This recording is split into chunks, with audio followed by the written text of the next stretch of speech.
welcome back, everybody, to the Be Love podcast. As you can see, I'm filming from my laptop today. Hopefully, the quality will be well.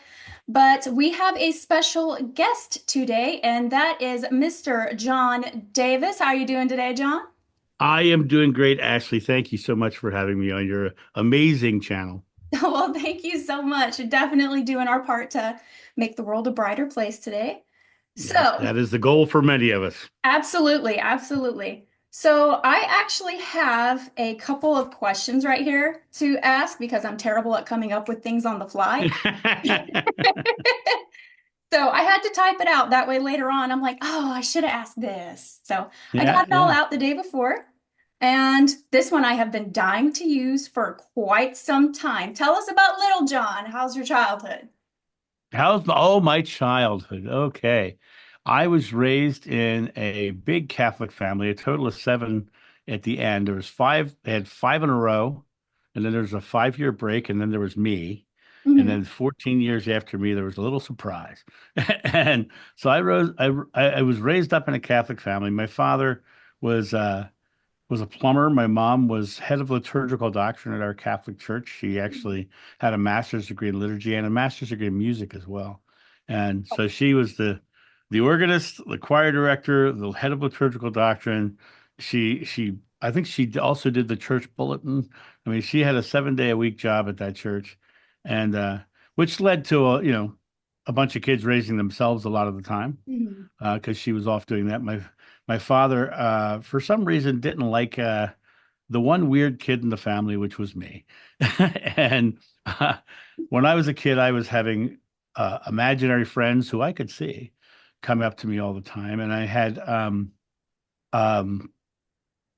out of body experiences, and I actually had this fascination with crucifixions. And I crucified my GI Joe in the backyard, and and mom wasn't real happy with that one. Um, so I had a very interesting childhood in regards that I really felt like I was on my own. Really felt like I was in a crowd, but I was on my own. I was very different from everybody else in my family, and that led to me becoming, a little bit overweight and an introvert. I became a very detached from realities, of my family kind of child, right? Mhm. And it wasn't until much later when I came out of my childhood that things started to make sense to me. Mhm. And but when I was like in junior high, I was watching these boys and these girls do these the kids the things that boys and girls do when they like each other. They're the weird little things, tugging the hair, whatever it is. And I just couldn't understand it because I said, why don't you just tell her you like her? And to me it was so obscure to watch how these things were being played out. And so I was just a very deep observing kid all through school. I understand. I was the exact same way. I even have like family videos where you can see me like keeping to myself in the chair, and I'm like, I just want out. I just want out of here. Yeah, yeah. And I think a lot of people who are highly empathic have that issue because you're in that experience and you're feeling all those emotions and those things around you. And you know, oftentimes I like to say highly empathic, people say I'm an empath, whatever. I just think there's levels of empathy. Yeah, And I think the ones who are really highly empathic have a hard time delineating between their emotions and others. exactly. And yeah, and so they struggle because they think it's them. When in Mhm. reality it's everybody else, you Yes, it's know. all that energy going around, and you're trying to process so many different emotions at once, and it's like a burnout, I'm gonna say. Yeah, no, it's totally a burnout because the other thing about a highly empathic person is they see the world in a very unique way because on a subconscious level they know what the world should feel like. Yes. But it just doesn't feel that way, right? Mhm. And so they're sitting there and they go, "Okay, that's supposed to feel this way," and the empathic person will try to fix it, and Mhm. they'll go into service trying to help people do whatever they have to do. Mhm. But in the end, they forget to serve themselves. They start taking care of everybody else and they only serve themselves. And in serving themselves, eventually they burn out. Mhm. And you have to have that moment of understanding that you're as equal of that love as everybody else is. Wow. Wow, wow, wow. That's a nice way to put it. That's a very nice way to put it. So I know you were raised Catholic, Yeah. but at that time, did you actually believe in Catholicism or were you just going with the flow? Well, like everybody who was brought into Catholicism, for Hmm. you're born into Catholicism. You get Hmm. baptized into Catholicism. You're just told that's the way it is. Now, it never really I never really got deep into it in regards to I am a proud Catholic, Yeah. but I I did like 12 years of CCD, which for those of you who don't know, that's Confraternity for Christian Doctrine. Thank you very much. um, um, I'd go to church on Sunday and then I'd have to spend a couple hours in CCD class studying. And I did that from grade 1 to grade 12. Did 12 years of it, right? Oh. So, um, my mom being the head of the liturgical doctrine, that was that you had certain rules in our household. Hmm. You had to go to CCD, you had to go to Sunday Mass, you had to, or Sunday, or you had to go to Mass, be it Saturday or Sunday. Um, and it came down to, did I have a belief in it? I don't think I really had a fervent belief in it as much as that's just what it was. Hmm. That's what we were born into, and that's what we do. And it's interesting later in life you come to the realization like, do I really believe it? Do I really have that understanding of that? And you come to that space and you're like, why all these years have I been believing that? And then, I'm a very curious individual. I like to study and find out where things go, right? So I dive into the histories of it all. So yeah, was I a devout Catholic? I think I just was a Catholic. As a better way to answer that question. I totally agree with you there. I know I was both between Catholicism and being a Christian. And for Catholicism, for me, it was too robotic and I didn't feel like I fit in. And Yeah. then when I tried Christian churches, it was okay. And then we ended up having this meeting, and somebody there asked me, why are we all here? How did everybody get here? And I had said, well, I'm here because my dad had asked me to dabble into this and see what was right. And at the time, it had felt right. And the gentleman ended up saying, okay, well, we don't want people to say that they came in here because a parent told them to, basically. And Oh, I was right, like, right. In other words, you did it wrong.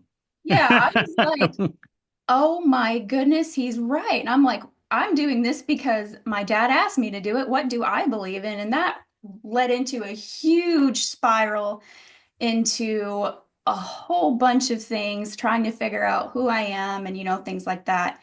Yeah, yeah. And a funny story how I came onto your channel was because I went on vacation to this place right here, St. Augustine. Oh, I um, love it. St. Augustine. which Yeah, I beautiful found area. out was called also in St. Johns County, and then the name John kept popping up everywhere.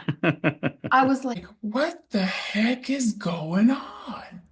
I'm like, that name is just everywhere.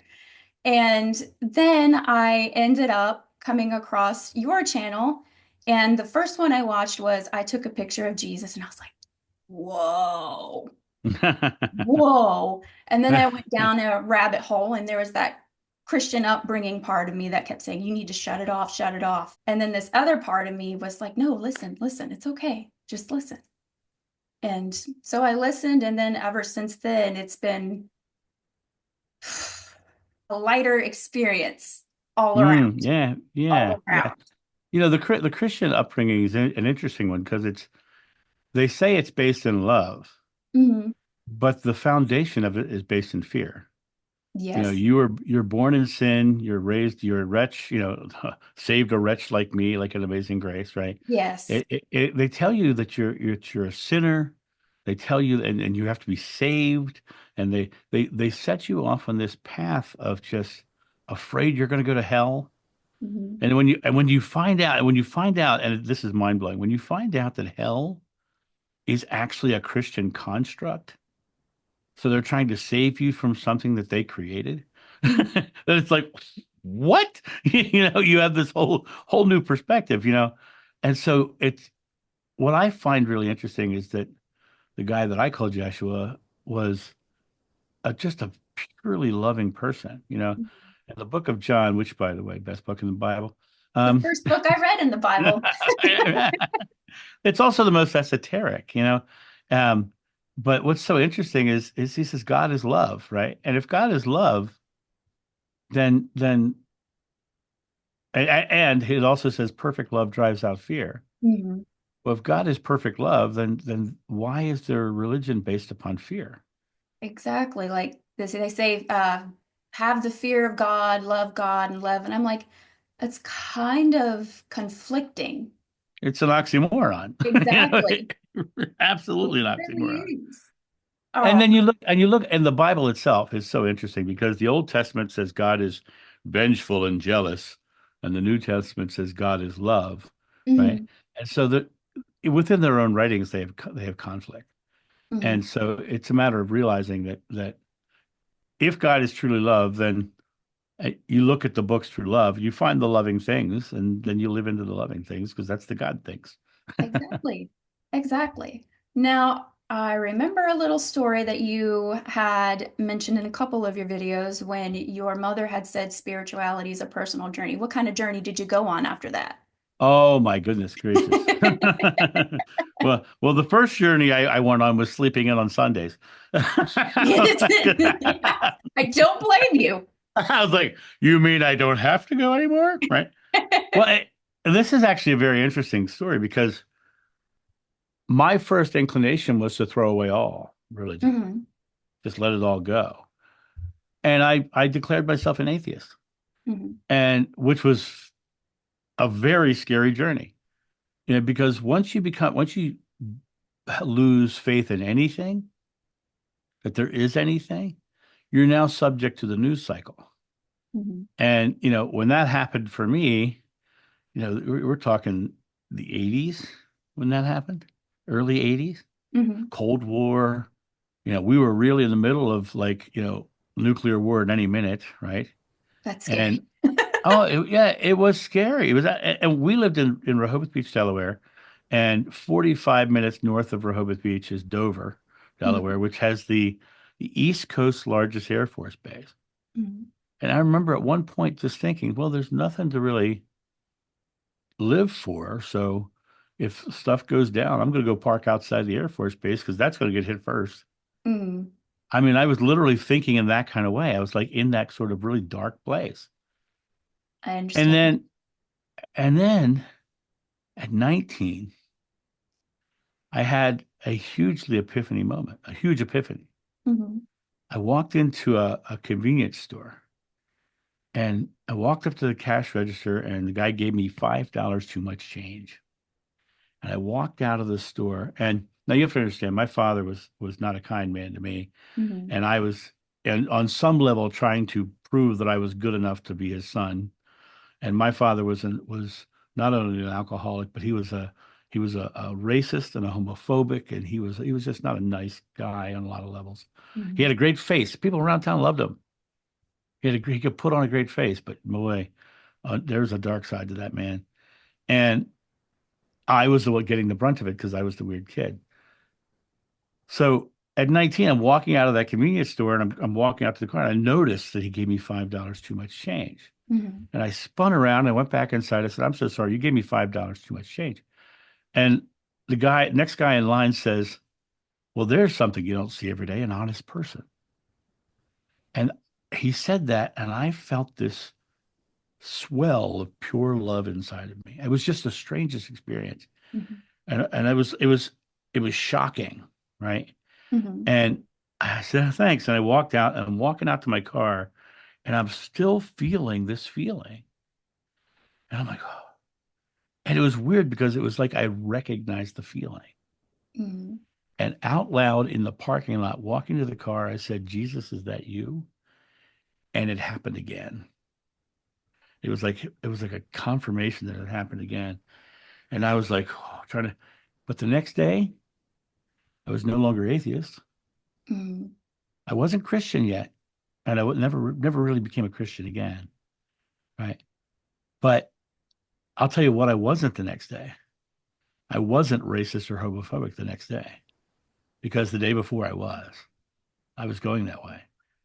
And so that moment was like the part of it that gets me when I look back at it is I said, Jesus, is that you?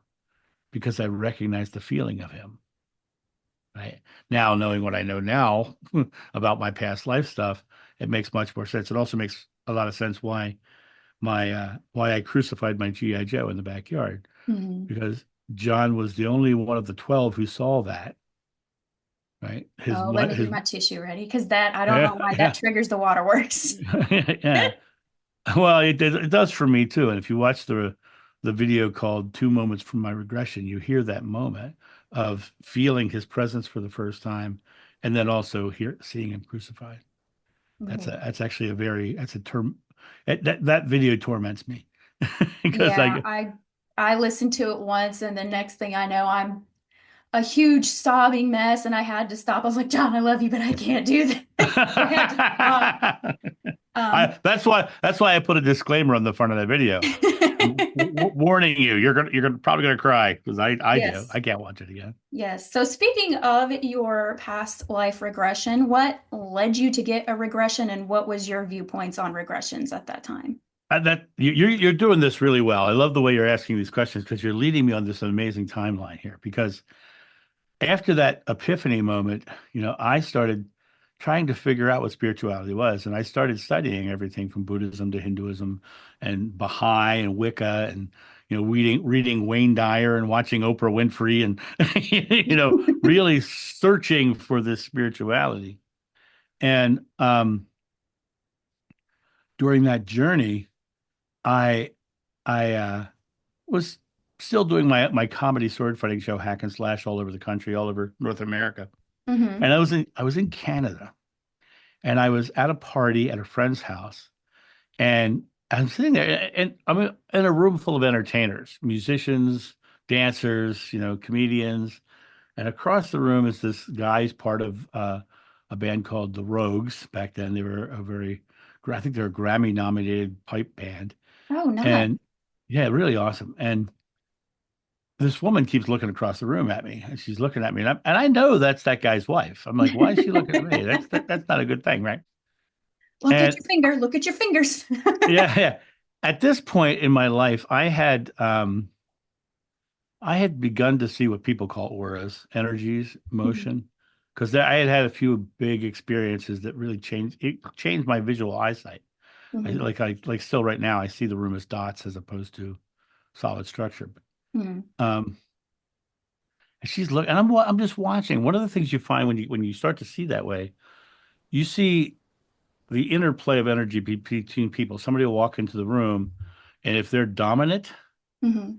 the people who are subjugated to them, you'll see this rush of energy into that person from that one person. Hmm. And so I'm just sitting there watching the room. I'm watching the interplay between people, and I'm watching how this energy is flowing. And this woman stands up on the other side. She says, "I know what you're doing. You're looking at my aura." Busted. I was like, "Mm, mm." She says, you know you walked with Jesus in a past life, right?" And I was like, "Yeah, yeah, whatever." And blew it off. I was like, "This lady's crazy. I'm not into psychics. Mhm. That was not my bag at all." Mhm. And we ended up leaving there. Went to the next Renaissance Festival in Maryland. And I'm still thinking about this lady who was telling me that I had this past life, that I walked with Jesus and so on.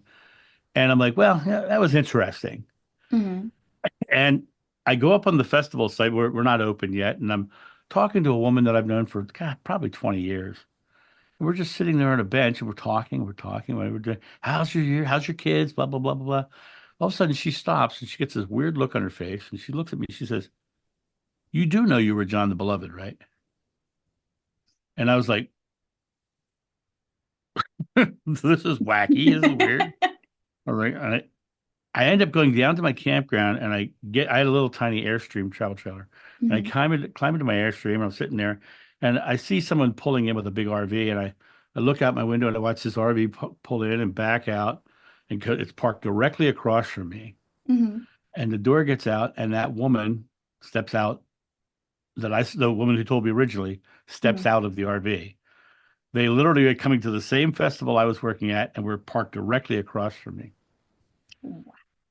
So Wow.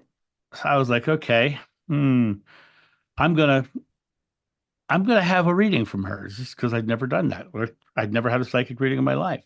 Mhm. So she comes over and she does the reading. And in the middle of the reading, she tells me once again that I walked with Jesus. Mhm. And she tells me that I was one of the 12. And she told me she didn't say the name yet. Um, and then it was mind blowing because as she's telling me, I knew it was true. I just knew intuitively that yeah. In fact, she said, you do know that you walked with Jesus again. And I said, yes, I did. And then I was like, what the hell am I saying? Where'd that come from? My God, I don't want to be the guy who thinks he's Napoleon. You know, I was like, I don't want that. And what's so interesting is that I was like, okay, let's go down this rabbit hole. Let's see what it looks like. And I was going back to Rehoboth Beach, which is a couple hours drive away from there. That you know, and well, I was going to go down to Rehoboth to see my sister and then drive right back the same day. It Mhm. was just an easy drive. I asked her if she wanted to go, and her husband and I were friends, so it was fine. And we drove to Delaware and we went to Cape Henlopen State Park, which, if you look at the state of Delaware, there's this part of Delaware that comes out like this and then drops. There's this big point, Mhm. and that's the Cape. That's the Cape Henlopen. So Hmm. we went out on the Cape, and it's interesting because the Cape is here, and on this side is the bay, and on this side is the ocean. So it's like literally the dividing point between between high waves and small waves. It's really kind of a cool place to go. Hmm. And we go out, and we sit on the beach, and she sits down and I sit down. I'm like, okay. Once again, this is all still new to me, all completely new to me. And I'm sitting there, and all of a sudden, her whole demeanor changes, and her face gets like this bliss that came over. It's the best way I can say it. And I'm sitting there, and she says, "Do you see me?" And I'm like, "Yeah, you're right here." She says, "No, do you see me?" And I said, "No." And she said, "Close your eyes and you'll see." And I closed my eyes. And it was like, as my eyes closed here, my eyes opened up back in time. And I was looking straight down at the ground. My hands were on the ground in front of me like this. And I'm looking at my hands and I could see stuff falling off of my face, like little pebbles and sand, right? And I look up here a little further and there's two feet right in front of me. And I look at these feet and I look up and Jeshua is standing above me laughing at me, like literally laughing at me. And then I look at and I'm looking at him and he goes, John of old, John of new. I love you. I've always loved you. I will always love you. I'm with you. I've always been with you and I always will be with you. And then yeah. That hits And home. oh my gosh. Right. Well, people always ask me why my channel is John of New, because I'm not John of old. I'm John of New. I'm John Mhm. Davis, right? So that's where that comes from. That John of old, John of New. That it comes from It makes Jeshua's sense. first words spoken to me through this woman. Um, and people always ask me why I always say this woman instead of the person's name. Mhm. Um, because I truly believe she lost her way after this. Mhm. Yeah, I think that she got lost in her own story about it, and I think that she's not as clear as she used to be. That's my main story on that because I started to see a real struggle within her, Mhm. right? Here's a person telling someone that he's an apostle and she's never done that before, and she struggles with that. And anyway, that's why I never say her name because I just don't think that I want to put her back in that light because I don't think it's good for her. I think I it's really bad understand. for her actually. Totally understand. Um, yeah. So let me go on. I'm gonna tell you some more, and then Go ahead. I promise I'll bring it to a point. So um, so during this time there was a book that came out called The Messengers, and it Mhm. was about a guy who under hypnosis remembered being the Apostle Paul, and his name was Nick Bunick, and I was like, I read that book and I'm like, oh my God. And that's where the concept of the 444 number thing happened for me, because that book was filled with this synchronicities with the number 444. Um, but I read that book and I'm like, oh my God, oh my God. So if this is true, I should see about maybe contacting him and getting involved with him. And but I said, but I still want more clarification about my past life before I do Of anything. course. So I dug into who read him. And I called up the first one, who in his book he calls her Sarah. It's a pseudonym for another name, but Mhm. I called her up and I set up an appointment. And that appointment, she basically said the same thing that the other woman said, right? And then there was another woman in there who I just adore. Her name is Atira Hatton. Um, Probably the most clear reader I've ever had in my life, Hmm. um, for a lot of things, but she's retired now. Um, but Atira, I decided to call her up and set up an appointment. So I called her office and I said, "Hi, my name's John. I'd like to set up an appointment." She says, "Oh my God, you're John the Beloved." Setting up the appointment, right? And then we ended up doing just setting up the appointment. I came back for the appointment, and during the appointment, she told me stuff in that point. She went through my life from my childhood, almost year by year, Mhm. and told me everything I'd done. And you ever see the in the Bible the story of the Samaritan woman at the well? Yes. What Yes. what does what does Jeshua do for her in that story? He told her everything she ever did. Yes, he did. Basically, did the same thing that she had done for me. She said at one point, she says, you had an out of body experience as a child that was more than just an out of body. It was like Mhm. a Fatima experience, is what she said. I said, no, I don't have any memory of that. She says, you're going to have a validation of that in a couple of weeks. And a couple of weeks later, I'm at dinner with my brother, and we had just done our comedy website, Hack and Slash, which is now gone. But he put a weird note in our community column about I was there when young Hack, because I was Sir Nigel Hack, when Mhm. young Hack was doing this. And at one point he says, I was there when Hack mysteriously floated above the bed sheets.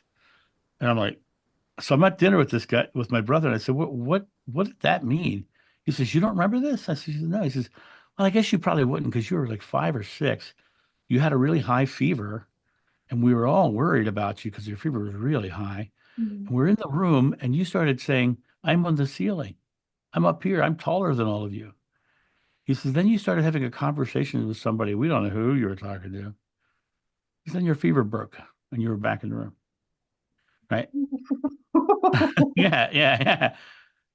So now to make my long story really short, a total of 19 different psychics walked up to me spontaneously telling me that I was John the Beloved. One of them, I was at a holistic festival. She literally stopped the reading and ran out of her booth to come out and tell me that I was John the Beloved. And so finally, after all of these times, I came to this moment where I was like, damn it, I want no more psychics telling me. Mhm. I want a direct message from God to me, something that tells me that and if God gives me a direct message, I will go get a past life regression with a doctor of hypnotherapy and get this done. Within an hour, a buddy of mine walks in. He says, John, you should check out this book. He throws this book to me. Edgar Casey on the Millennium, a little tiny paperback by Jess Stern. And I look at the book and I'm like, oh, okay, let's figure out what this guy says about the future. What's his prophecy? I get to page 32. The book says, John the Beloved will again be named John.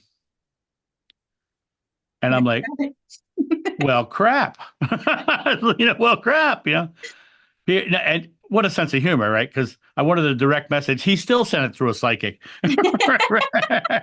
Right? So So I went and had the regression, and under hypnosis, I remembered that life. that leads me to my next thing was your ex got my tissues ready just in case. Your experience in your regression. Well, what did you Yeah. experience? I had a very unique regression experience. Some people see things, some people hear things, some people just get information and they Mhm. have this information, but they don't know what it is. I had a completely visceral experience. I could smell the air. I could feel the sand under my feet. I could feel the ropes because I was actually repairing nets when I came into it. So understand, I went into this really wanting to debunk it still because I didn't want to be the guy who thought he was Right. Napoleon, right? Exactly. So I go into this and and the first thing I see is I see my hands repairing nets. And I look down at my legs, and my legs were bare. And my first thought was, oh, good. Apostles always wore robes. Apostles always wore robes. I couldn't have been an apostle because my legs are bare. I discovered that what I was wearing was called a fisher's coat. It's what the fishermen of Galilee wore when they were on the boat, so they wouldn't be sucked under by their robes as they fell off the boat. Mm-hmm. It was work clothes, basically. And I'm sitting there and I'm like trying to, like I said, trying to debunk it. But the experience was unique because I was physically there and the conversation I was having with the regressionist were the Mm-hmm. thoughts in my head. So it was a very strange experience. And she says, what's the next most important moment? The next most important moment, I saw people running down the beach, like running past me. I said, people are running. She said, what are they go? What are they doing? Where are they going? I said, there's a crowd. She said, what did you do? And I said, I'm going. And I go over to this crowd. As I get closer and closer to this crowd, I can feel this feeling that I felt in my epiphany moment I told about earlier. I could feel this pure love coming as I got closer and closer to this group. And I kind of pushed my way into the crowd, and the crowd kind of parts, and there standing before me is that guy. Right. Right. He was like, I painted that painting 6 months after the regression. So that's my closest memory of it. So I see him and he looks at me like he's seeing an old friend that he hadn't seen in years. Mm-hmm. And he's like, and he walks towards me with a big smile on his face. And the goosebumps are rising. Having seen I'm that or getting not, them but, too. I'm even just shaking, if you can uh, see. yeah. And he walks up to me. He's looking at me. He raises his hand. He just lays it on my chest, like right here. And I leave the physical world.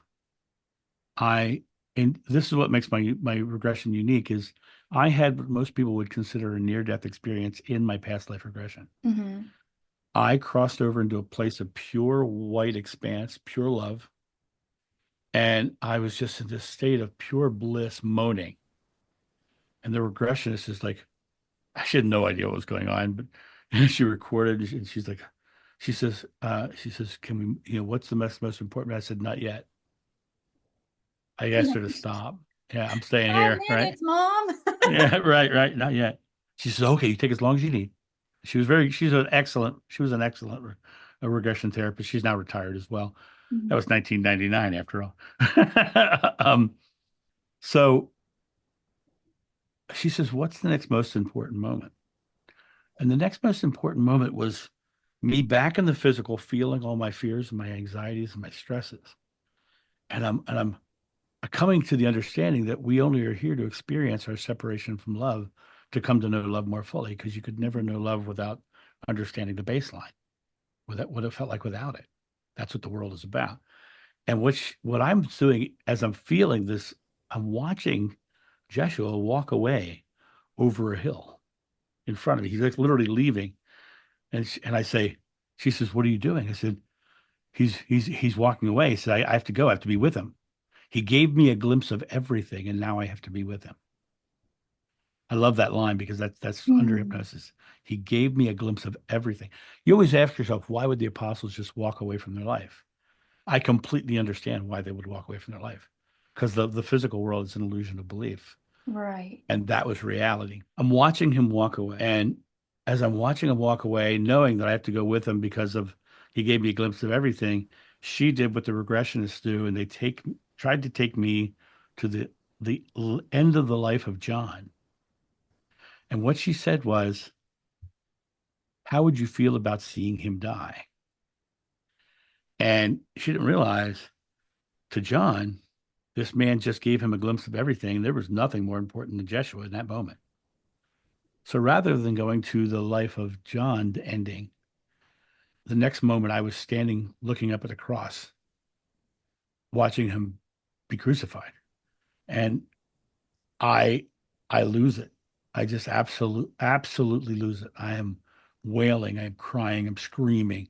And you can hear it in the regression. You can hear it on that video. I said there's a video called 2 Moments for My Regression, but I'm wailing, I'm crying. She's like, okay, okay. And I can hear the regression. She goes, okay, okay.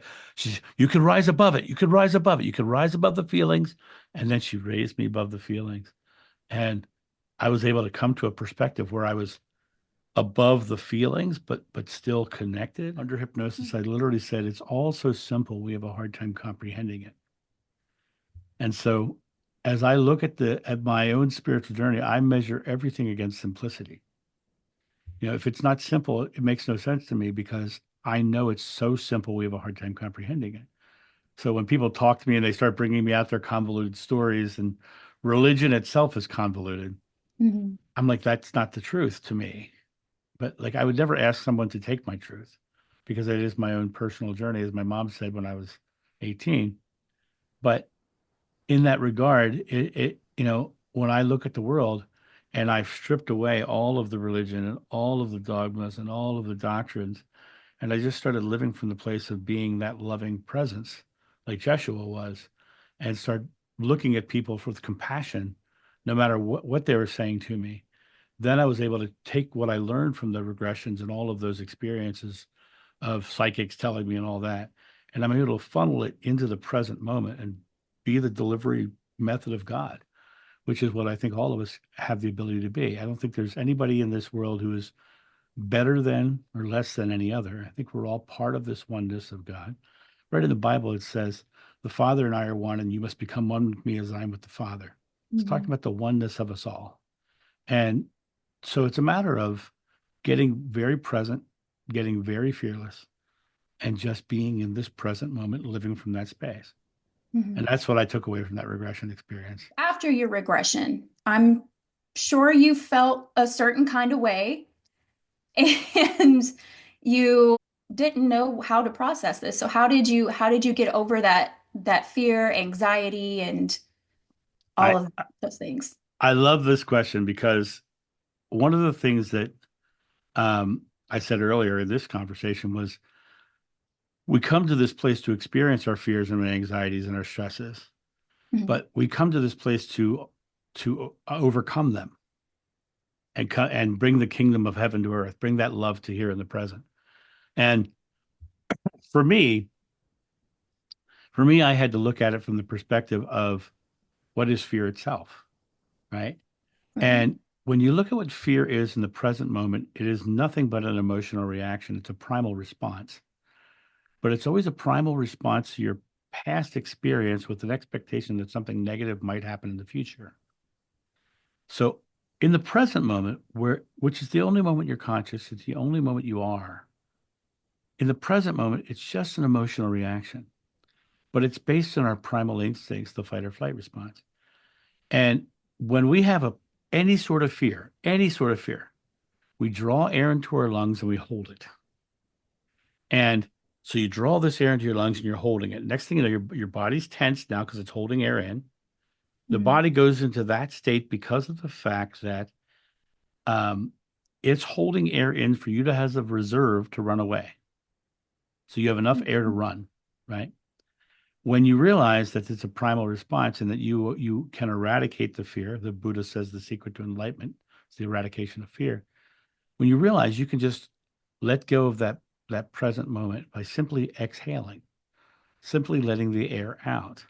And what's really interesting when you hear somebody who hears a truth for them personally, they naturally exhale. Mhm. Um, or I talk to people all the time who are in jobs they hate and they're in this horrible experience and they don't want to, but they can't leave because the money they're making keeps their roof over their head and all this stuff. And I say, okay, you can focus on that, but I said, what would you like to do? What kind of things are you really do? First thing they do is they go, ah, right. And then they start telling me all the things they love and all the things they would do and all of their aspirations, all of their excitement, right? And then I go, but you can't do that with this job. And they go, and they draw air in. and they hold that air again because their experience of where they are, they're afraid of losing the job, they're afraid of the experience. I said, what if you could easily and joyfully transition into doing something you love and having all the abundance and be grateful that at this moment you have this job that's keeping a roof over your head, but you're joyfully transitioning into something more abundant, doing something you love. They go, oh my God, and they exhale, right? Right. It's so interesting to watch because it is our primal reaction, right? The career they're in at this moment is fearful and they're afraid they can't get out of it. They're stuck in it. And the aspirations of something new and doing something they love it abundantly is their truth. But the interesting thing is our, we create our experiences through our present moment belief. And this is found everywhere. The Bible literally says, as a man thinketh, so is he, right? And Buddha says, what you think you become, you create your world. And Krishna says, thought by thought, you forge your destiny. And you can find it all the way through all kinds of spiritual texts that our thoughts are creating our experience. But if I'm sitting in this present moment and I'm taking this moment and I'm focusing on how bad my experience is, I'm just perpetuating that experience, right? Mm-hmm. The reason they're exhaling is because they see a pathway out, but now they've got to hold that belief and say, I know I am joyfully transitioning out of this experience into that. And it's just start doing things in alignment with thoughts, words, and deeds. But it comes back to the idea that exhale, whenever you're feeling something negative, that's a fear. Whenever you're feeling something positive, that's love on that side. And when you're feeling mad, sad, frustrated, angry, any of those things, if you would just stop and go, you would feel that experience on the other side, Mm-hmm. right here in this moment. In the Bible, they talk about turning the other cheek. You know, I have people yelling, screaming, hollering at me Mm-hmm. about anything. I exhale because I don't want to have the primal reaction to what they're doing. They never touch me. They try to get me to have a reaction, but I don't ever give them a reaction, and they diffuse themselves Mm-hmm. because I'm not feeding their fear, and I'm just letting their fear die on the vine, basically. Yeah. And then what I do is I do my best to offer a solution to the fear, and that usually starts with an exhale. Usually. I Yeah, remember yeah. when we went to that thing in Columbus, that's how I found you. Where is he at? I heard exhale, he's that way. That's right. Yeah, exactly. And to me, it's not only primal, but once you make it conscious, Mm-hmm. to know to come from the place of you're feeling something negative and to just simply go, what happens is you're now in a state of, well, a lot of people would call it a state of grace. Mm-hmm. I just call it a state of love. You're back into your natural self, which is love, because you're part of God, and God is Mm-hmm. love, right? You release the fear and the anxiety, which is just the illusion of your separation from love. You release the fear, and the fog of fear goes away, and suddenly you're back in the pure love state. And the more simple you make it to just that, life changing, life changing. It is. It really is. I have a couple of people who wanted to know what was the physical descriptions and the personality of Yeshua, Mary. You mean that lady, right? Hang on, I'll show you up close here. Ishti. HD, that painting's called Man and Wife. just because. Oh, it's so Yeah. contagious, all the smiling. Well, that was the thing about them is the majority of my regression experiences with him are laughter. The majority of our experiences are laughter, which makes perfect sense for what I just said to you, because what is a laugh? A laugh is a joyful exhale, Hmm. and it's also the one key, it has the two key elements that every big spiritual experience has. It's completely present, it's completely fearless. And it is where your authentic self is. Jeshua, he had locks, he had like curly hair. Most Hmm. people draw him with the European wavy blondie hair, Yeah. but he had locks, and the bottom edges of his locks were sun bleached, and so they had a reddish tint to them. Hmm. Um, and he had, and this is where people want to argue with me. he had blue eyes, and people are like, how can that be? Middle Eastern people have brown eyes, and but I talked to an anthropologist. I, I spoke to an anthropologist about this. He says, no, there are blue-eyed people from that region. Hmm. He says it is completely not only possible, but probable that you probably would have seen somebody with blue eyes because it was prevalent from that region. He says right now in Indonesia, another part of the world, you would think that those people would there's these dark-skinned Indonesian guys with piercing ice blue eyes. Hmm. And it's just like it's very much something that was prevalent. He was actually a little shorter than John. Most people always picture him being tall. He was actually a little shorter than John, a little more diminutive. And but there was just this calm serener around him. Serener. Calm, serene nature around him, right? Hmm. And that serene nature was just the feeling of that pure love. And then the laughter was just another expression of that pure love. Now she was much shorter than he was by far. And she had thick curly hair, like black curly hair. And her eyes were kind of like a yellowish green. They really kind of stood out as pretty striking. And uh, she she was just an absolute joy to hang out with. Hmm. And laughing and the two of them just adored each other, and they were just fawning over each other all the time and just living that experience of that beautiful, loving relationship and expression of pure love in the world. And but they laughed constantly. They were constantly laughing. And if you look in the Bible, there's some funny stories in there, but and people don't think of them as funny at the time. It's like because now we look at them from the lens of divinity and messiahs and stuff like that. But Hmm. it's the story where he comes to the fig tree and it has no fruit, so he curses the fig tree. Yes. Right, right. So it's like that's a hysterical story, right? Because he loved figs. If you go back to the earliest videos of my channel, one of my earliest videos is called Joshua Loved Figs. Hmm. Right, right. For him to come to a fruit tree and not to have fruit when he loved figs, I could totally see him cursing the fruit tree and not in a good way. Oh no, Right? you didn't.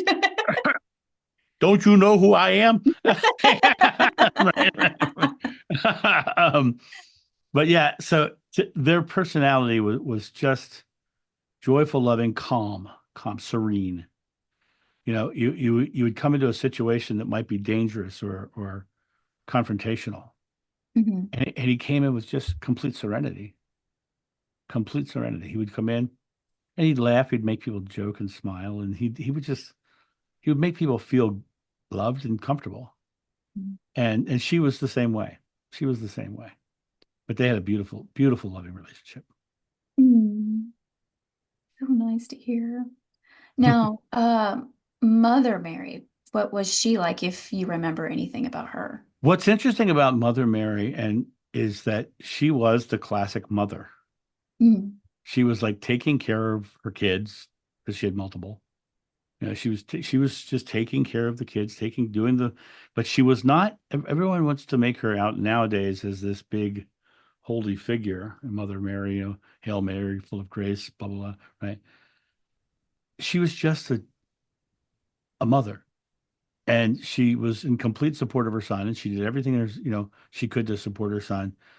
And she wasn't a big preacher of the news, right? She was just a mother taking care of her son. And at the end at the end of his life, he cast because he had multiple brothers, Joshua did, mm, and he gave them roles to go spread his message. And then and John got the position of taking care of his wife and his mother and staying a little closer to home. I mean, John went to Turkey, right? But yes. he had the job because the brothers were actually a little bit more trusted with the message than John was probably, right? You Son take of you Thunder. take yeah you take right the sons of thunder John and James, right. Um, but Yeah, so he was like, you take care of her, and which is interesting because that's why John was the only one of the 12 at the crucifixion because uh he was there because of the Marys, Mother Mary and Mary Magdalene. And th my memory of him looking him on a cross, I had Mother Mary on one side and I had his wife on the other side. And and they each had women with them who were consoling them and taking care of them as well, right? But then the next thing that happened is right after the crucifixion, John very quickly grabbed the, both Marys and took them away from Jerusalem and actually started traveling back to Galilee to get them away from the city because being the mother of Jeshua and the wife of Jeshua, yes, wife of Jeshua, right, right. Um, they were in danger. They were in physical harm danger. They would have I, wiped them out. I And could so only John imagine. took them out of that environment, took them to Galilee, which is 100 miles away. Mm. They started traveling immediately, and it was so interesting because many months later, um, Mary Magdalene's family came to Galilee to get her and take her back to their home because John was going on the road to teach in Turkey. And he ended up taking Mary with him, Mother Mary with him, um, to get her out of the area even again, still. But right after that, after Mary Magdalene went home with her family to Magdala, um, John was like literally, and this is a story that actually made it into the Bible, which is interesting. Um, they're sitting there, and it's also the story that validates the Fisher Code Mhm. because they're on a boat and they see Jeshua on shore. Now in the Bible, it says that Peter um, jumped up and jumped in the water and swam because and it literally says it because he was naked.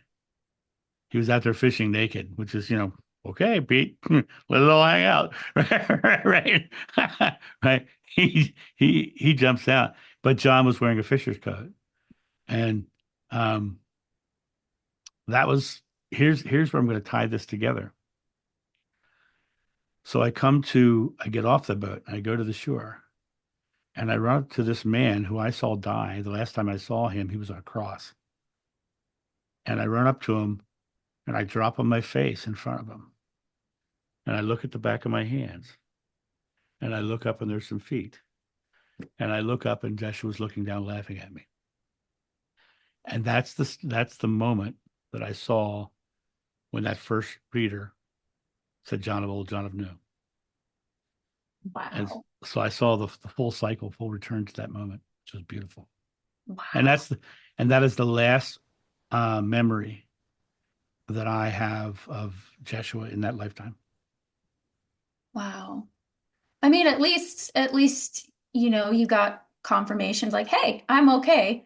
And he's Yeah, laughing yeah. at you, which honestly, I'm not gonna lie, I probably would have laughed too, and then I would have asked if you were okay. Well, I dropped to my feet because, oh my God, this guy it's a dead man walking, right? Mhm. It was shocking. And he was like, get up, it's just me, you know, and yeah, and that was literally the expression of him. He wasn't wanting to be deified. He wasn't wanting to be put on a pedestal. He never called himself the Son of God. He called himself the Son of Man, which is a man, right? He Yes. he washed his disciples' feet to show that he was no better than they. Greater works than I have done, you will do, right? Ye are gods. Ye are gods. Exactly. All of that is a direct reference to the fact that he found something within himself, and he was showing us that same divinity within ourselves. Take heart, I've overcome the world. Saying, take heart. You don't take heart to somebody unless you expect them to take strength in the fact that this can happen. Mhm. He's telling them that they can too. Exactly. I 100% agree with that. I remember, and we'll tie all this in. I was watching one of your videos at the time. I was having some heart trouble. And the doctors that I was going to, I was even going to the Cleveland Clinic. Oh, And over they, here? Over near yeah, me? yeah, Wow. my doctor had no clue how to handle it anymore. So he referred me over to Cleveland Clinic. And they were still trying to figure things out, and they lead it down to, well, we think it may have been due to a car accident that I was in when I was 17. And then they said it could also be an autoimmune disease, or it could be a combination of both.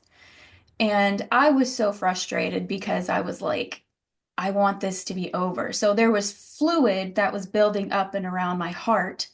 Um, and it was acting like a boa constrictor. So it would like tightly squeeze and things like that. So I was really scared because I'm like, I'm only in my 30s, I have kids, and I don't know what else to do. I tried medications, it didn't work. So they eventually said that they were going to have to do a surgery where they would have to stop my heart, cut open the breastbone, and remove the problem, and then stitch me back up, put a metal plate in, and start my heart again. And I was like, I'm not doing that. Mm, So I was like, I gotta try something. I gotta figure it out. And then I came across your video talking about I am. mm, And my Christian side was like, well, he kind of is right. I mean, Moses did say that God's name was I am, so I'm gonna give it a try. So I did it. And I did it for a while, and I started thinking, I deserve this, my kids deserve this. I deserve to have a happy life. And I started thinking about all the things that I could do once I was healed. And then a couple of months later, I went back and they were like, "What did you come in here for again?" I was like, "Well, this is what my doctor said that I had." And he stood at the end of the doorway. Like he didn't come anywhere near me, but he stood right by that door frame. And he goes, "Yeah, I thought you were the right one. We don't see any fluid." And mhm. I was like, "Come again?" I was like, this really works. Oh my Mm, gosh. So that leads me up to the big I am. Now, yeah. what were your thoughts on that? How did you come across that? Uh, well, it was one of the things that I came through with that regression, with the regressions, the understanding that our belief about our present moment is created, and all our Mhm. beliefs about our present moment start with I am, right? And then, of course, when I started experiencing that I could create things into my life that way, then I started studying and finding it in all the other texts of all the other religions. Mhm. And what's interesting is when you you realize, that as I said in the Bhagavad Gita, it says, "Thought by thought you forge your destiny." Well, thought by thought, we only have thought in the present moment. We only have thought in the I am moment, not the I will be, not the I was moment, the I am Mhm. moment. And so when you realize that if you're forging your destiny through your present moment thought, and what does amen mean? Amen means so be it. It means right here, right now, it's done, right? Everything we're talking about is what you believe about this present moment right now. And when I started practicing that and saying, okay, Mhm. rather than thinking about time in a linear fashion, I started thinking about time as coming into me depending on what I'm thinking, Mhm. right? And when I started thinking that way, flipping that script, thinking I have to get to my health, and started declaring I am receiving health, and Mhm. started bringing things into my experience, I truly believe that um, our life is a representation of our belief in the moment. And you probably know a negative person, right? Yes, Right. You ever notice they always have something to be negative about? always. That's Always. because There's no that pleasing them. right. That's because they believe the world is negative. Their I am moment believes I am in a negative world, and so Mhm. they see a negative world. I believe I'm in a positive world, and I see positive things. Right. Mhm. I say I am receiving world travel. I've been to 30 countries and 32 states, inside the pyramids of Giza, top of Machu Picchu, swam the blue lagoons of Iceland, and all that stuff. Mhm. I only paid to go to France. Right. I literally declare things into my life. I healed myself from spots all through my lungs in 3 months. Doctor told me they're Mhm. going to have to do surgery. I said, no, that's okay. I'll come back in 3 months and we'll do the tests again. We'll see how it is. Came back, I had not a spot in my lungs. Right. I've watched people. I watched a little boy stand up out of a wheelchair. I watched a woman with swelling the size of a grapefruit on the side of her face heal her face in a minute, heal her, the infection in her jaw in a minute, right? Simply by taking the present moment belief. I am this. I am joyfully receiving perfect health. Most people declare themselves, I am struggling with, I am working with, I am creating a hard time, I am poor, I am broke, I am, and if you just were to flip that script and look at your life and say, what do I want to create in my life? And realize your world is your own personal Amazon.com. All you have to do is put your order in. Stop watching the truck. It's going to get there. It's going to show up on your doorstep. Mhm. Your job is not the how. Your job is the asking and the believing and the receiving. God's job is the how. You're the inspiration. God is the paintbrush, and the canvas. Exactly. Wow. Yeah. That analogy always just like, oh, that makes perfect Yeah. sense. And your So, health, your heart health, I yes, am healing. I am deserving of this beautiful life. So I am healing. Right. and I did. And you did. That's so lovely to hear your testimony. Thank you for that. No I love, problem. No problem. yeah. I did it a couple of other times too. Another time I just did it. I'm like, well, hold on. Let me do it one more time. And I was like, thank you, God, for the $50 that I am receiving. And then on my birthday, I ended up getting $50. I was like, okay, I'll do it one more time, three times the charm. And it was back when I first came across your channel, and I don't know what came over me, but something was like, I'm gonna work with this man. I don't know how, I'm not gonna worry about it, but one day I am. And then I think it was a couple of weeks after we were all in the middle of a live stream, and it was with you and Marcy, and you're like, should we bring her on the team? I was like, okay, that's it. I'm sold. This works. It does work. It does work. My best friend called me the other day. He says, John, I go, what?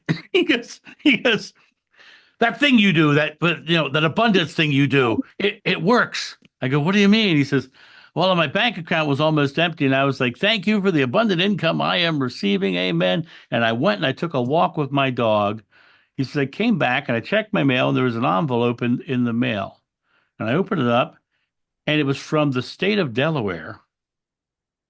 And there was some sort of tax refund that I was owed from 11 years earlier that showed up that day in the mail for $1,200. Goodness gracious. Lucky Yeah. man. Yeah. So the concept of how people try to get proactive about how they do things and bring things in their life. How is not your job. Mhm. How is God's job. And so you just declare that it is and believe it is, and you'll receive it. What's the Bible say? When you pray, believe you shall receive, and you shall. Mhm. And that's pretty simple. It is. It really is. And it doesn't say anything about like if it's good, then Right. you'll get it, or Right. it's Or whatever. you've been a good girl. Yes. Right. Yes. None of that. None of that. Like, well, That's too you've been that, doing a good job. I think you can, yeah. yeah, that's too complex, right? And if Exactly. and if God and you are one, then God won't be doling out judgments or Mhm. subjugating you to their will, his will, her will, whatever you want to call God, right?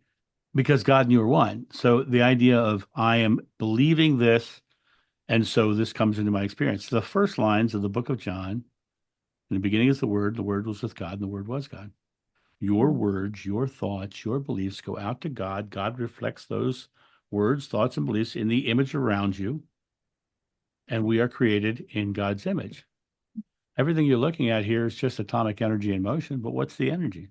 It's God. Exactly. But the weird part is, as you're looking around your room at all that energy in motion, what weirdness happens is when you realize that your eyes are made of atoms too. Mhm. And so now, what are you? You're just your consciousness, you're just your belief. And God, the image around us, shows us what we believe. Mhm. It's that That's simple. wow, wow, wow. Goosebumps and the shakes again. Oh, yeah, Um, it's so good. It's so good that to realize in your life that you have the kind of power that you've shown that you can heal yourself, that you can create exactly. things. And it's so empowering when you have that experience because now your belief grows. Mhm. You believe you can create. And I've been creating since 1999 like that. So for me, I start to usually see results within a couple of hours. Mhm. You know, it's like 2 hours later, I get a phone call telling me, "Oh yeah, you want to travel the world? Okay, here it is." Right. But I don't. The less limitation of belief I have on it, the faster it comes. And the how is a limitation of belief? I agree. Now, just out of curiosity, let's say you've adjusted to the whole regression thing. How did you come about breaking it to friends and family, and how did they react to that? Wow, great question. Well, my best friend Tim, who I've known since we were five, we've known each other so long we don't remember meeting. Mhm. Um, and we've in all of the 55 years I've known him, we've never had a single fight. He believed me because he simply believed me. Mhm. He knows I wouldn't BS him, right? Mhm. So he's been with me through all no problem. My sister Patty, she's right there with me, right? Mhm. My brother Jim's like, if my brother says it, it's true. My brother Ed says, you're a crazy man and we shouldn't talk. Literally. He's a Catholic. He almost has nothing to say to me. Um, I've called him and he said, "Oh, hey, how are you? What's up?" Very superficial. He basically says Merry Christmas to me. And that's every year. That's about it. Um, so a lot of my family are just kind of like they know I'm over there, but they kind of don't address it Mhm. in that. My mom was like, I told her the story. She's like, okay. And she's like, totally open to it. Totally open to it. And then she went to her Irish Catholic priest and told him, and he's like, don't discount it. It might be true. So we've had some really good positives and really, but the ones who were devoutly Christian, Mhm. they won't even go there. Won't even go there. Yeah, I Eh, went there myself. Yeah. Well, and you know, it's interesting. I've said this on many videos too. I've never had a Buddhist, a Hindu, a Baha'i, a Muslim say a harsh word to me. But boy, I get called names on a regular basis. Mhm. I get called the Antichrist, the false prophet, a blasphemer, um, that I'm speaking heresy. I'm a heretic. I get all that kind of, you're going to burn in hell. You know, it, it's always the Christians. Yep, It's yep. always the There was a Christians. particular person that I was speaking to, and we were going back and forth on our beliefs, and I shared my side of the story, and then immediately it was, well, you're wrong because there's this, and this, and then it came down to where they were like, "Are you schizophrenic?" And Yeah, I'm like, because there had to be something wrong with you yes. because that means that they are still right. Hmm.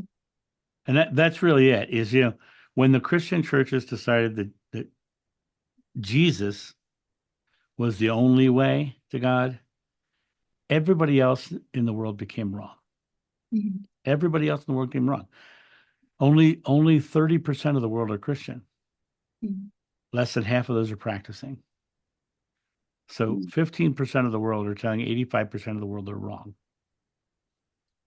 But when I traveled through Egypt, I was treated like family and loved and brought into homes and had just a wonderful, beautiful experience.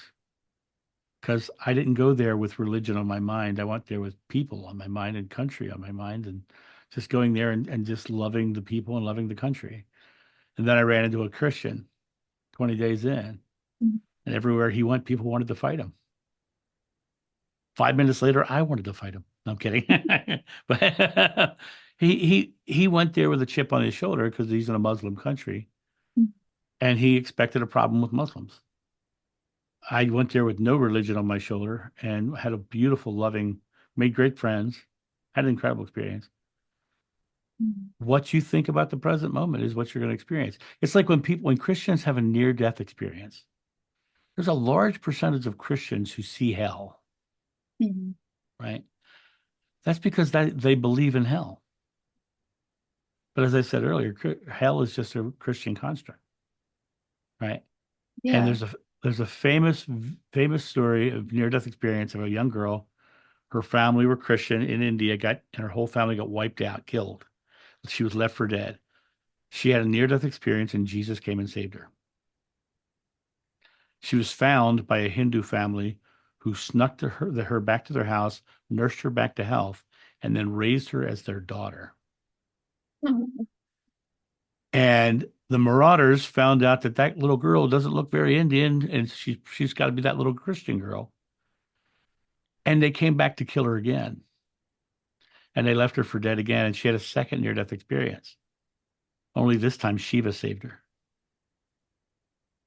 Oh, okay. So her belief in Christianity gave her Jesus. Her belief in Hinduism gave her Shiva, right? So Mhm. she literally was seeing what she believed in the present moment. And when we cross over to the other side, we have to transition out of that belief back into the oneness of God, which has none of that belief. Mhm. It's an interesting Yeah. story, though, isn't it?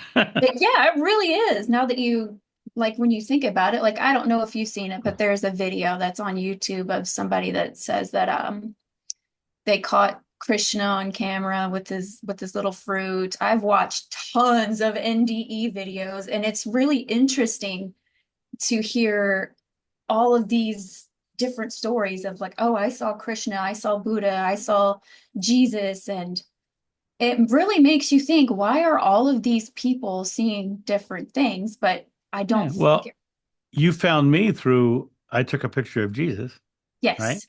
Why would I see a picture of Jesus? Why would that show up in my life? Well, at that point, I had had a whole bunch of psychics tell me that I knew Jesus in a past life. Mhm. So my mind was definitely focused on Jesus in my life. So of course, if anybody's going to show up in my pictures, it's going to be my belief, Jesus. That makes sense. Yeah. Now, speaking of Jesus, Yeshua, and how people react, how do you think he would react if he were given a copy of the Bible? Oh, Underneath. what would the physical world, um, Joshua, think about the Bible? I think he'd think it was a really terribly written fiction. I really do. That Bible is such a compilation of different writers, and none of their story styles are the same. And they they talk about him being the Messiah, and they negotiate um, him into older stories because right now there's still this religion called Judaism, right? Mhm. And the Old Testament is the Torah from Judaism, and the the the Jewish people do not believe he was the Messiah. So it literally is this Jewish sect that decided he was the Messiah Mhm. that made the New Testament, but then they went back and they negotiated things in, like, for instance, him being born in Bethlehem. That is a negotiation into the ancient text to put him in there as Messiah. There's no evidence of the reason that he would have been born in Bethlehem because um, they have all the Roman records, and there was no census taken in those years. That supposedly they had to travel back to um, the town or Mhm. the region from where they were born to be there for the census. There was no census. We know that there was no census. But for Jeshua to be uh, fulfill the prophecy of the Old Testament and the Torah, he Mhm. had to be of the line of David. So he had to come out of that area and be born in Bethlehem, which was the area of David. So the whole line of David thing, there's no proof that he had anything to do with David. That was Mhm. negotiated by theologians hundreds of years later, added to the text. Um, the New Testament is written somewhere between 70 and 200 years after the crucifixion by Greco-Roman Messianic Christians. And That's a big so gap. that's a big gap, right? So he's what's that, 400 years? What are we at? Yeah. So you're talking the time right after Shakespeare died. The longest game of telephone ever. Right. You have 10 people in a room and you can't get through 10 people, it'd be the same. Yes. how you gonna do it over 2,000 years? Not gonna happen. Not gonna happen. Oh man, oh man. Yeah. No. And the Bible has three versions of the walking on water and two versions of Judas's death. And the Mhm. Old Testament, as I said, vengeful and jealous. The New Testament, God is love. There's just so many contradictions in the There Bible. really is. There Yeah. is. And I think one of them too was the story of Goliath. They say David killed Goliath and then it ended up being somebody else may have done it. Yeah. And And just recently somebody did a video actually that Goliath killed David. So it's like, which story is it, right? yeah, yeah, really.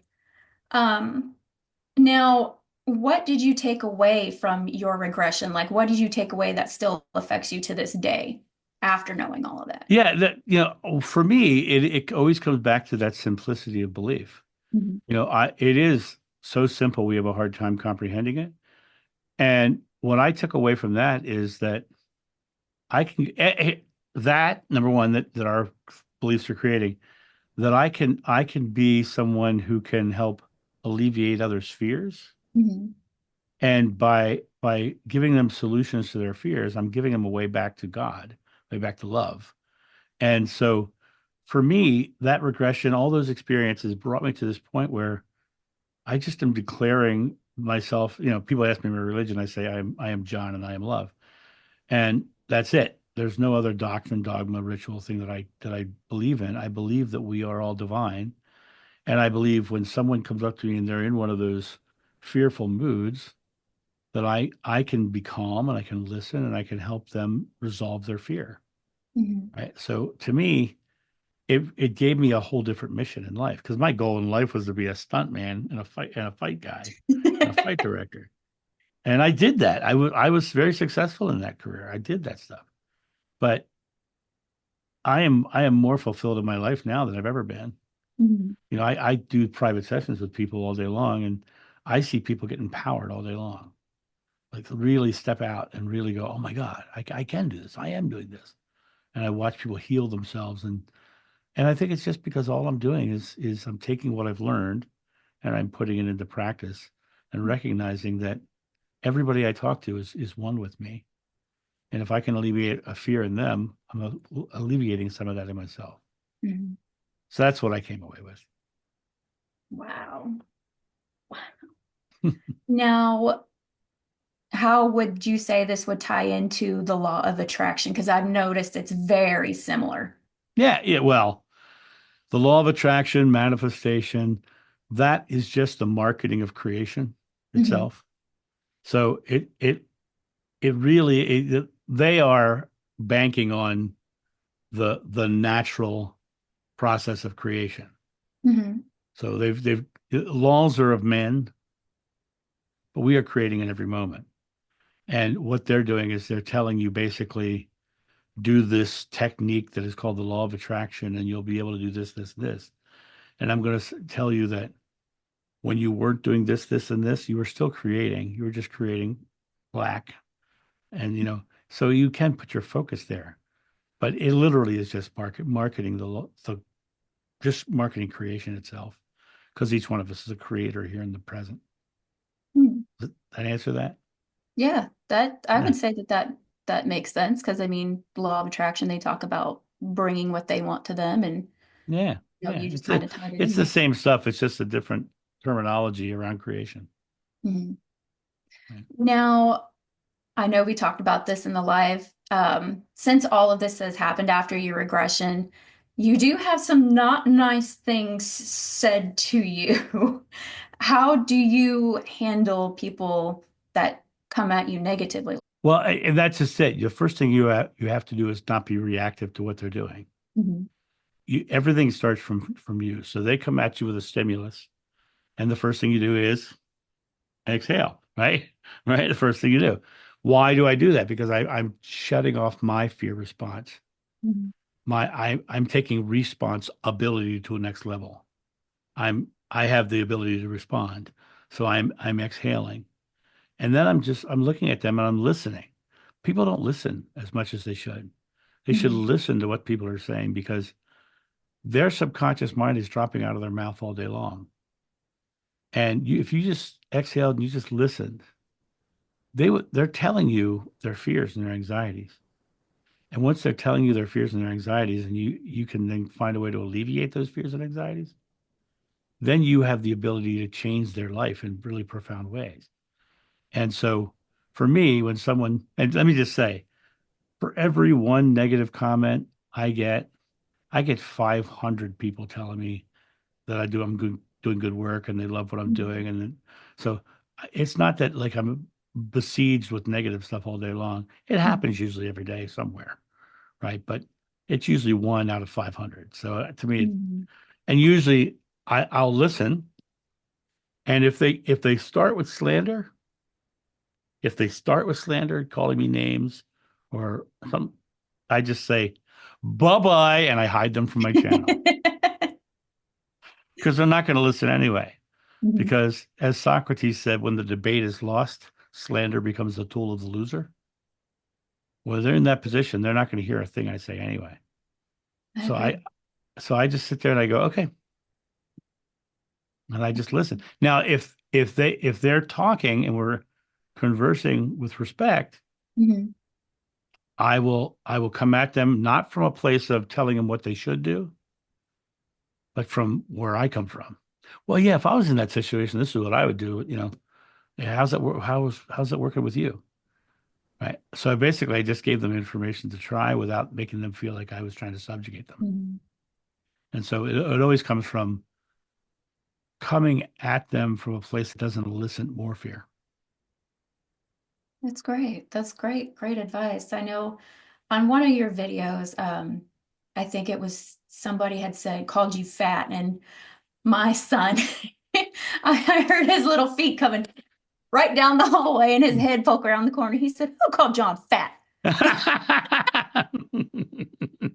like, oh, I can't I started laughing immediately when imagine. so because that happens occasionally. They talk about me. They talk about me being fat. They talk about the fact that I wear glasses. Well, Mhm. you should be able to do that. They talk about the fact that I'm not a millionaire. Well, Mhm. if you can manifest anything, why aren't you a millionaire? I said, I don't need to be a millionaire. I've done more things in my life than you'll ever do in 10 of your lifetimes. Mhm. Right? Been all over the world, done worked with movie stars, done all kinds of stuff. Mhm. And I don't need to be a millionaire because the number is just vanity. Mhm. So to me, it comes to that idea of I have everything I want, and I always do. So why would I care, right?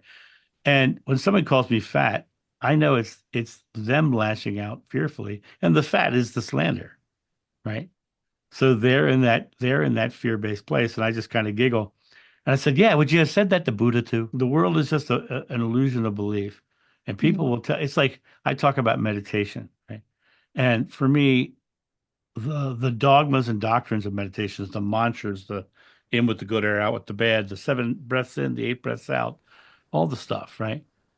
What do? I exhale and I sit in love. That's what I do. I cannot tell you how many meditators tell me that I'm an idiot. You don't know what meditation is. You've never experienced meditation. And my only response to them is this. So I'm sitting here, sitting in love, experiencing a loving world, living joyfully and happily, and you're just lashing out to call me fat and not knowing how to meditate or I'm doing it wrong. Mhm. You seem pretty bitter. And it seems to me that my spirituality is working for me, yours isn't, right? Yeah. Because you're the one who's bitter and I'm the one who's joyful. So, Now, sitting in love, where did that come from for clarification for those who don't know? okay. So I studied every meditation technique I could find. I was studied in India, I studied in Egypt, I studied all over the world. And every book and there's books back there on the shelves that I just was everything. And I discovered that every one of them led me to one specific moment. Every technique led me to one specific moment. And it was the moment when I let go of the technique and I simply exhaled and I felt the feeling of love that's always there and present. So people say, do you meditate? I go, well, that's not really accurate. I just sit in love. Mhm. Right. And so to me, it comes back from that. So I call it sitting in love because all I do is I bypass the technique and I just simply go to the moment. Mhm. And I just feel that feeling. And so the best way I could describe it is sitting in love. So yeah, I don't do the mantras. I don't do the breath. I don't do any of that stuff. I just exhale and feel the love. Mhm. Now, have you had any near-death experiences after your regression? Well, I technically I've had three quote unquote near death experiences in my life. The first one was before my regression. Um, the last one was well after my regression. The first one, I was in a tent in New Orleans in 1993, and it was freezing cold. And I had seen a thing on television about Buddhist monks who went into a freezer and warmed their bodies up. And they literally were in a freezer. They put wet towels on them. They came out. They were 98.6, and the towels were 120. Oh boy. They literally raised the temperature in the freezer. And I'm lying in that tent and I'm freezing. It was a record cold snap. It was in the 30s, and I'm in this tent. And I said, Mhm. okay, if they can do it, so can I. And I just started, I'm warming my feet up. And I started focusing on my feet getting warm. And my feet got warm. I was like, wow, that feels good. Let's bring it up. So I brought up to my shins, my knees, my thighs, my pelvis, my abdomen, came all the way up to my chest over the course of about a half an hour. And it couldn't get to go any higher than my chest. I'm like trying to force it to go up, right? I suddenly hear a thought come into my head that wasn't from me. It was just a thought that came in there, like I was hearing somebody else's thought. And it says, relax into it. And I exhaled and I relaxed into it. And suddenly I was out of body. But I wasn't where I was in the physical world. I was in the pure white expanse that I saw in my regression later, same place. I was on the other side, feeling the pure love of God, feeling my oneness with everything, connectedness, right? And it was really, really wild to be there, right? And I didn't see anybody. I was just in that space, in that place. And the next day, I talked to the guy I was sharing the tent with, my comedy partner, and I'm like, yeah, this thing happened to me last night. I explained the whole situation. He said, oh my God, John, you had a Kundalini rising. I said, Gesundheit. I had no idea what that was, right? In Hinduism, the Kundalini rising, bring the energy up through the Kundalini chakra all the way up through the crown, and you open it up. I had no definition of what I had done. I just knew that I had done something unique. And he says, I've been trying to have one of those for years using transcendental meditation. Mhm. He was trying to. I was about to say I caught that word trying. Yeah, yeah. I said, I am warming my body up. And he said, I am trying to have one.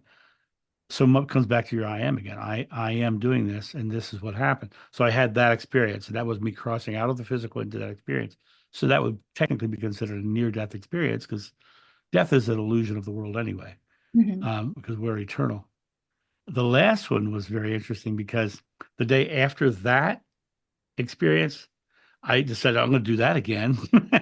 And instead of having that experience, I had a physical out of body experience in where I was. I was actually looking at my own body below me. I was in the physical world, and I watched my comedy partner step into the tent coming back from a date, and he stepped over top of me, and I'm looking at my face.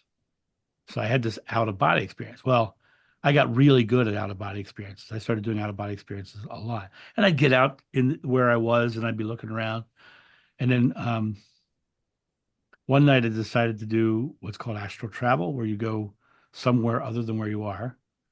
And I did this amazing astral travel trip, and it came back with evidence that I was there. Mhm. And the next day I went, wow, I'm gonna do that again. And I went in to do that same thing. And as I went out of body to do my astral travel, I bypassed this world and I crossed over to the other side again. And I'm there and I'm feeling the love and the white expanse and the whole thing. And this man is looking at me and he says, you're not supposed to be here yet. And these two women walk around him, walk up to me, and tickled my body back into itself. And I woke up laughing. Oh gosh. Yeah, you're not supposed to. And it was interesting because when I was in that expanse that time, I was in that pure white expanse, feeling that pure love, and I felt like a child in awe and wonder. The Bible says you must become as a child to enter the kingdom of heaven. Mhm. You go there without your beliefs, without your experiences, without all your stuff, back to that wonder of a child. And that is the feeling of God. Wow. And so, Yeah. and then, of course, my third near-death experience was in my regression. Oh yeah, when he put Yeah. his When hand John on your crossed over, chest and that was and I got to experience it as John Davis in the regression as John of Mhm. old. Yeah. Johannes Ben Zebedee. Johannes. Is it Johannes Johannes. or Johanna? No, the name is Johannes, but Ah, but Jeshua called him Johanna, just Hannah, okay. Hannah. Yeah. Got it. Now, do you have any advice for those that after they're told to exhale or they just feel disconnected? Like, what would your next form of advice would be after Well, exhale? the disconnected is a huge statement because part of being here in the physical is to feel disconnected, Mhm. right? But when you exhale and you realize that at the bottom of that breath, there's a feeling. And that feeling is your authentic self without fear and anxiety, right? And your authentic self is a direct connection to God. That is where you experience God at the bottom of every breath. And so you're never not connected. The disconnection is the illusion of fear. So get your fearlessness down, exhale, relax, and just acknowledge the feeling. God speaks to us in feelings, not thinkings. Mhm. The Adam and Eve says they ate from the tree of knowledge and they got kicked out of paradise. Knowledge is in the head, paradise is in the heart, thinkings and feelings. And so, for me, a paradise is a beach on the East Coast. For somebody else, it's a mountain, right? I agree on the beach. Okay, right. And the second I said beach, you went, and you laughed. What is a laugh? It's a joyful exhale. It immediately made you feel good. It made you put you back into your paradise, right? Yes. Now, how do I get to the beach? Now you're in the how, now you're in the head, and you're like struggling with that how. I feel so disconnected. It's because you're in your head, not your heart. Come back to the feeling and realize God speaks to us in feelings. And we have to respond in the same language. Mhm. So something doesn't feel good in life. You go, okay, that's not for me. I am doing this joyful thing instead. And you tell God, this is what I'm creating. And God shows you the creation that you're doing. God gives you anything you want. You could say, I am, having a horrible life, and God's going to give you that. Doesn't say if it's good or bad, like you said earlier, right? It's I am joyfully receiving. I am struggling with. One of them makes you feel like this. One of them makes you feel like this. That face got me. The just the contrast between the two. It made me think of the mask that you would see, like the happy and then the sad and Right. Yeah. That was good. That was good acting there. Good. Yeah. Yeah. But if I was going to suggest to anybody, first of all, get very present, exhale, come back to that place and just feel the feeling. When you acknowledge that that feeling is your connection to God, then you're no longer disconnected. And then when you realize that you're feeling that feeling and that you can go, what do I want to create? exactly. You go, Throw on a ooh, comedy. was I? I said throw on a comedy too. Yeah, yeah. People ask me all the time, what spiritual text should they read? I always say I suggest comedies because you're never closer to God than when you're laughing. And it's true. I think if you're truly laughing, you've got the two key elements that every spiritual experience has. You're present, you're fearless. It's also completely your authentic self. And I go back to that one of my regressions, Joshua literally says, when you seek a path is laid before you, but until you turn the path back to yourself, you never find the doorway. That's deep. That's really deep. Yeah. That laughter is yourself. That doctrine, that dogma, that ritual, that religion, that experience is a pathway away from yourself towards an external God. Mhm. But everything comes back to what's in here, what's in your belief system, what do you think you become? You create your world. As a man thinketh, so is he. It always comes back to our thoughts being creative, and we only have thought in the present moment, in the I am moment. We can't think in the past or the future, right? We can only think in the now. So everything is coming to us. Nothing is ahead of us to get to. Everything's coming to us, depending on what you're believing about the now. That's a good way to look at it. Yeah. Very good way to look. And what's cool is once you start experiencing it like you did with your heart, then you're like, what else can I do? What does that button do? Yeah. Yeah. The easy button. The easy button. Yeah. Yeah. All right. Well, that was all that I had. Did you have anything you wanted to add? No, I think it was great. I think that you're doing good work on your channel. I'm really excited for you. Oh, I think, thank you. Thank you. yeah, Well, I was deeply inspired by you and Mama Marcy. That's what I call her. Mama Marcy of the Mama Marcy. Spirit made me do it. Absolutely. Yep. And for those of you that heard that, he said, Spirit made me do it. Go subscribe to her channel. Yes. And I'll John of New also- and the yes. Recovering Catholic channel.